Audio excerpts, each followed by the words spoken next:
So let us look at the previous year questions, ठीक है ना। ये देख लो, ये कब से 1992 से लेकर के सारे क्वेश्चंस हैं, रिसेंट टाइम्स में जब से सिलेबस बदला है ना, तब से यही दो हैं, 2015 और 2024 वाले, ठीक है। लेट अस लुक एट ये, reality is the shadow of ideas.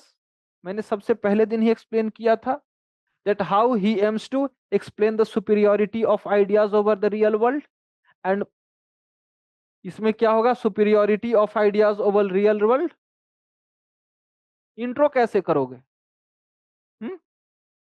Intro would simply be, we will explain the context that in the given statement, या फिर given statement of Plato is from his book Republic concerning justice, where he has explained the superiority of ideas over the material world। Introduction simple हो गए। उसके बाद हम explain करेंगे why does he say so. He says that ideas और ideal world is something that is permanent, that is non changing, while the material world that we see, it changes, it decays, it degrades। So something that is non permanent, something that is so, उसे क्या कहते हैं, क्षणभंगुरगा, इसके लिए एक शब्द use होता है, something that is ephemeral, how that can be superior. So that is why he has gone to, ये पहले के बाद दूसरा पैराग्राफ हो गया। इसके बाद how he has explained the reality shadow of ideas. उसके बाद we will give reference to allegory of cave. यहां पे we will not explain allegory of cave, हालांकि, ठीक है ना। So we will explain that how, through his idea of allegory of cave, he has explained the 4 stages of knowledge, and he has shown that how a person who has been limited by his, in terms of his perception, considers the shadows to be the reality, but when through the reasoning, when he comes out to the real world and through reasoning he gets to know the reality, then he becomes knowledgeable, then he understands। ठीक है, allegory of केव खत्म। उसके बाद next paragraph में why does he say so, what was his purpose. His purpose was to convey message to the ruling class. Convey message to the ruling class about what, not to run behind money और power since they are temporary, rather they should go behind the true knowledge, the ideal world, they should know about the process of governance, so that Athens can be made into an ideal state and Athens can get rid of corruption। ठीक है, यहां तक हो गया। अब हम इसके counter पर आएंगे। तो काउंटर के केस में we can simply talk about Karl Marx, that however other scholars like Marx, they have criticized the idea, the superiority of idea, and they argue that material world is superior compared to the ideas or ideal world, and we will conclude, मैंने जो आपको conclusion लिखवा रखा है, ठीक है। सो इस तरीके से, एंड एनीवे हमने ये आंसर लिख रखा है। सो मैं बेकार में ही आप लोग को इतना डिटेल में एक्सप्लेन कर रहा हूं। Next, no for no law or ordinance is mightier than knowledge. ये वही स्टेटमेंट है जैसे in defense of his institution of philosopher king, Plato had said that it is foolish to limit an expert practitioner of medicine with the book of medicine. Similarly, he says that no law or ordinance is mightier than knowledge. Who has got the knowledge? Philosopher king has knowledge. And basically, when we say that law or ordinance मतलब written law or codified law. So basically, इसका introduction क्या होगा? The given statement by Plato is in defence of the absolute authority और absolute power given to the philosopher king. उसके बाद हम explain करेंगे that how Plato argues that the philosopher king he has got true knowledge, so he must not be limited by any other, it is the local custom, public opinion, etc or any other legislation। वहां पे हम ये line भी add कर सकते हैं he argues that it is foolish to limit an expert practitioner of medicine with the book of medicine. ठीक है, तो पहले हम ये एक्सप्लेन करेंगे, उसके बाद काउंटर, काउंटर किससे देंगे, we will counter it with Aristotle.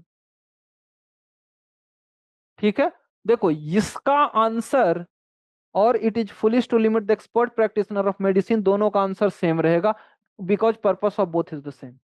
Okay, फिर एरिस्टोटल से क्रिटिसिज्म, और उसके बाद how we will conclude by giving reference to the laws where Plato he himself has agreed to the rule of law rather than the rule of philosopher king. ठीक है, next, until philosophers are kings or kings and princes have the spirit of power of philosophy, cities will never rest from the evil. Purpose क्या है, to justify the institution of philosopher king. क्यों चाहता है, क्योंकि philosopher king has true knowledge and he aims to make Athens an ideal state. फिर again इसका criticism में हम कहा चले जाएंगे, इसका क्रिटिसिज्म में हम चले जाएंगे एरिस्टोटल से. ठीक है, and we will conclude that, conclude हम इसके साथ क्या करेंगे, देखो ठीक है, knowledge is all right, but is knowledge sufficient, the answer is no. So that is why Aristotle argues, और इसके नीचे लिख लेना, it is better to be worldly wise, Aristotle says this, it is better to be worldly wise, or a king or a ruler should be worldly wise rather than wise in the world of ideas. ये Aristotle कहता है that a ruler should be worldly wise,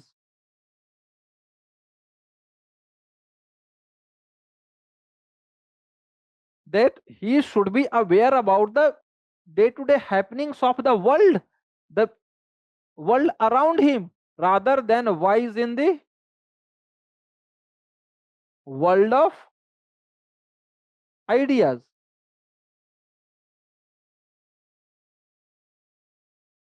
तो ये defence है ना, क्योंकि you say that philosopher king since he has got absolute knowledge, but Aristotle says that no, it is better to be worldly wise because you have to rule people, you do not have to live in the world of ideas. One may have absolute knowledge, but for governance you need knowledge about the day to day happenings, day to day human affairs. Okay, so इसका conclude हम उसी के साथ करेंगे कि ठीक है, being knowledge is good,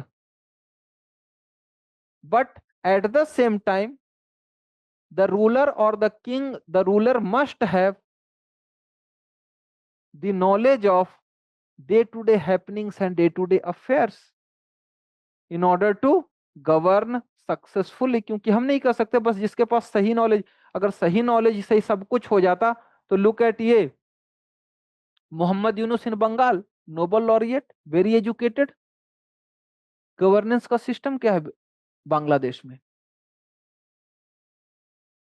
so that, लेकिन हाँ ये एग्जाम्पल मत दे देना, do not give this example, I am just telling you to give a reference so that you can understand कि worldly wise and wise in the world of ideas दोनों के बीच में क्या फर्क है. ओके, मान मेरे पास और भी एग्जाम्पल्स हैं लेकिन वो देना सही नहीं रहेगा. Okay, explain Plato's communism and compare it to modern communism, I have given you in the notes. ठीक है, next, Plato's theory of education is the, हाँ this is another question. Plato's theory of education is the logical result of his conception of justice. What was सबसे इसमें क्या है, what was Plato's conception of justice, first we will explain that. Proper placement, functional specialisation, he divides people on the basis of quality of soul. जो gold class हैं to rule, gold class, silver class to defend and producer class, the copper class. So in order to segregate people as per their quality of soul so that they can work accordingly, he devises his system of education and we will explain it in detail that how through education वो कहता है कि तीन stage पर कैसे धीरे धीरे तीनों का सेग्रीगेशन करना है. ठीक है, वो हो गया. बट आगे जाकर के हम इसे क्रिटिसाइज भी कर देंगे, ठीक है ना। कैसे कार्ल पॉपर ने क्रिटिसाइज किया इसे, that this will result in totalitarianism since there is no scope for mobility and this division is artificial और आर्बिट्ररी, ठीक है। Okay, next, the state is individual writ large. ये एनीवे मैंने आपको लिखवा दिया है, एक बार फिर से मैं रिवीजन करवा दे रहा हूं। The state is individual writ large, it simply means कि state is nothing but magnified version of individual, which means the principle of justice that we apply on the individual that can be applied on the state. So this statement basically belongs to the organic theory of state. क्योंकि when you think that state is just like an individual but a magnified form, it means that state is also an organism. So organic theory of the state. So the principles of justice that can be applied on the individual that can also be applied on the state, right? So similarly, just in a individual, it is the reason who should dominate courage and passion. Similarly, in case of state also, those with reason they should rule over those who have courage and who have appetite or passion. Okay, so that is why he says. और आगे जाकर के हम naturally इसे criticise कर देंगे। इसका criticism आपने लिख रखा है, एरिस्टोटल वाला criticism, that state is not a family but a family of families and the authority of state man is different from that of master. Okay, next is Plato's communism is a supplementary mechanism to give effect to reinforce the spirit which education is to create। ये नेटलशिप का statement है। देखो, इन सच questions, ये questions बहुत लंबे हैं, comfortably पढ़ लो, कुछ नहीं है, यू नो इट। क्या लिखा हुआ है? Plato's communism, you are aware what is Plato's communism? Communism of family and communism of property, हमने कल ही पढ़ा है। इज अ सप्लीमेंट्री मैकेनिज्म, वो मेन मैकेनिज्म नहीं है, वो एक सप्लीमेंट्री मैकेनिज्म है। To give effect and reinforce, मतलब कि कुछ को लागू करने के लिए, the spirit which education is to create. तो सबसे पहले मतलब पर्पस क्या है, मतलब what the question is asking, question is asking that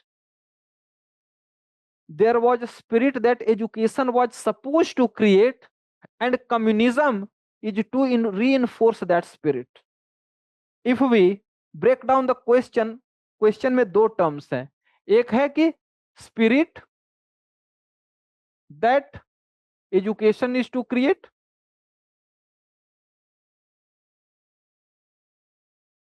and ये जो है प्लेटो का कम्युनिज्म,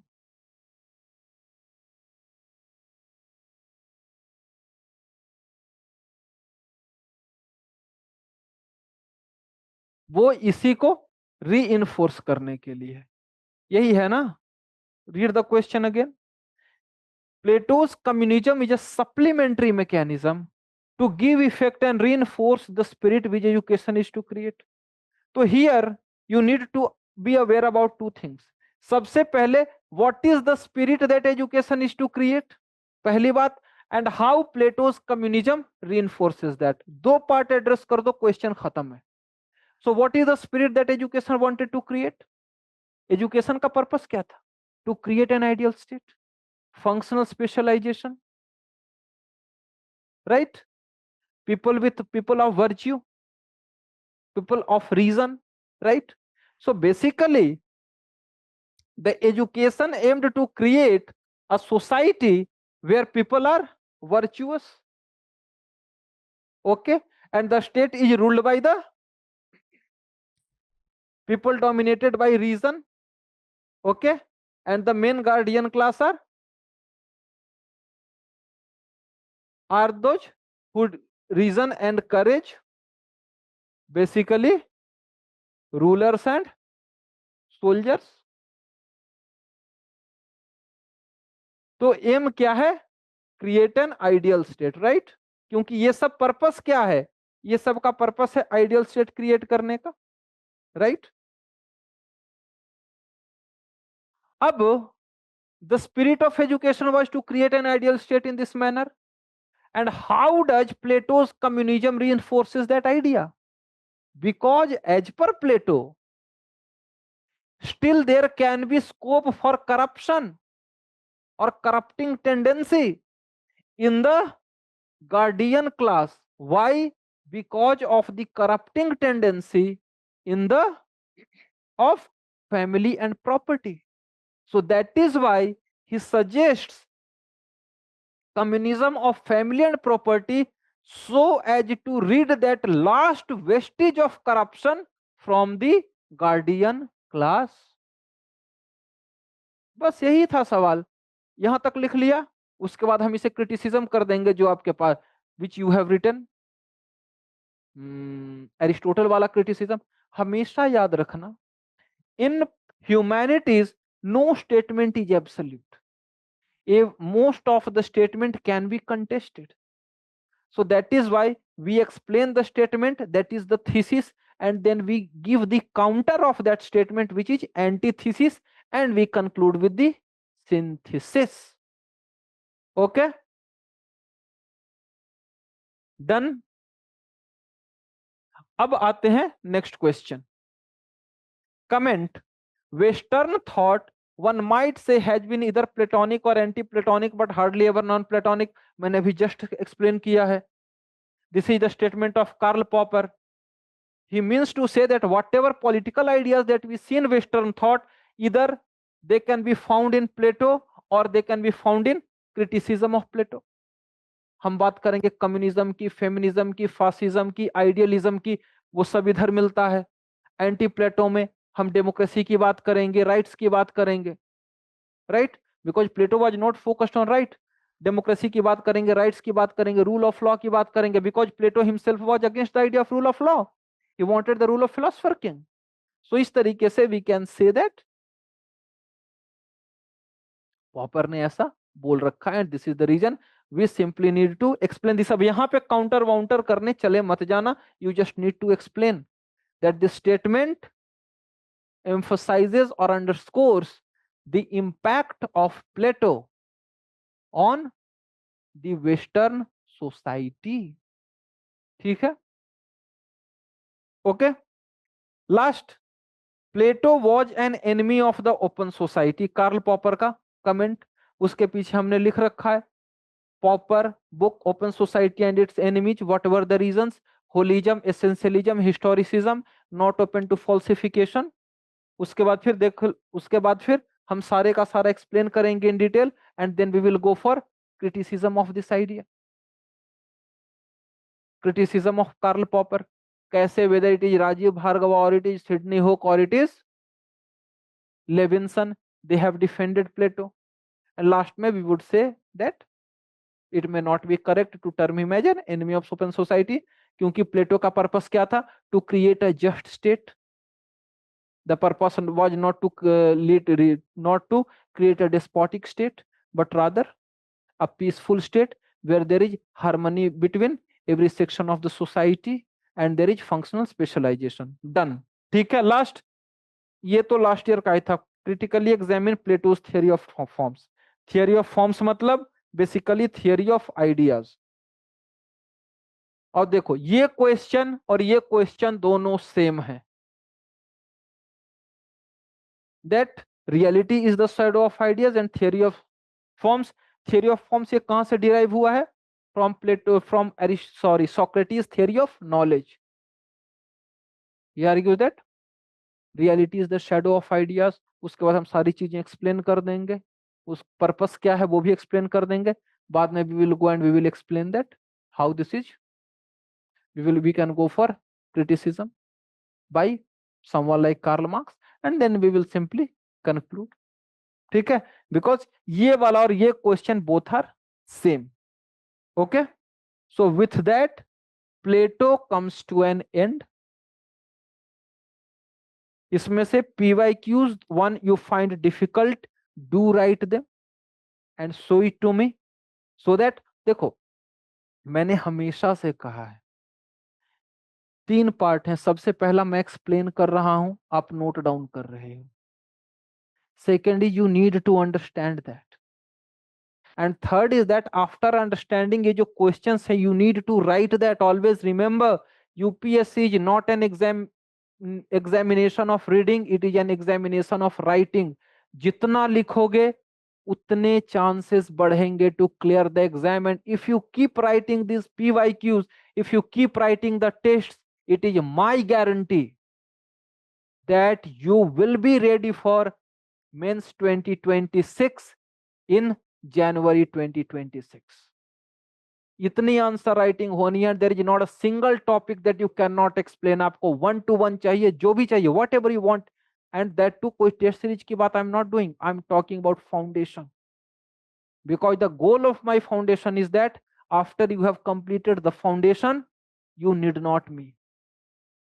मेरी आपको कोई जरूरत नहीं पड़नी चाहिए, दैट इज द गोल। इसीलिए चाहे वो टॉपिक को समझाना हो, PYQ डिस्कस करना हो, आंसर राइटिंग करना हो, everything is there for you. Okay, so एक काम करते हैं, आज प्लेटो को यहीं पे खत्म करते हैं। अभी एरिस्टोटल स्टार्ट करूंगा तो उसका कंटेक्स्ट बिल्डिंग तक टाइम खत्म हो जाएगा। सो रादर हम यहाँ पे प्लेटो को समाप्त करते हैं। In the next class we shall start with Aristotle. Aristotle भी मजेदार लगेगा, ठीक है ना? Okay then, thank you very much.